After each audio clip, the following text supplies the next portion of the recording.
আমার প্রশ্ন হচ্ছে কি অনারেবল প্রাইম মিনিস্টার, আপনি কি কখনো গ্রামে থাকতেন? আর ইফ সো, কেমন আপনার এক্সপিরিয়েন্স ছিল? আসলে আমার জন্ম গ্রামে।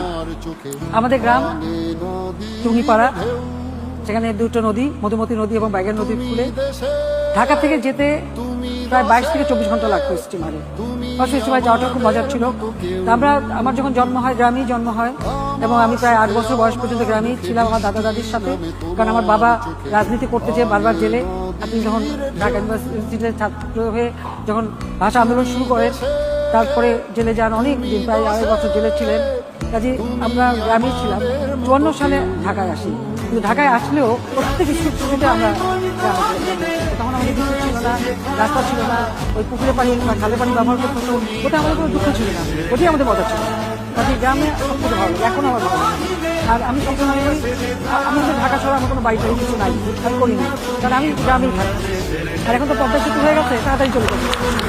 গ্রামে খুব মজা, এই যে আম টাম পেরে খাওয়া, শীতকাল বই, কচকচি তেঁতুল।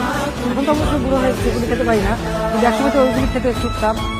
বইটি বাগানে যে ছিঁড়ে বইটি খাওয়ার একটা খুব মজা আছে। ওটা সবটা ভালো লাগে না, ওটা টেনে হাতে ডলে ডলে নন করতে হয়, তারপর খেতে মজা। এরকম বহু কিছু সেই গ্রামের স্মৃতি আমার গ্রামেই ভালো লাগে।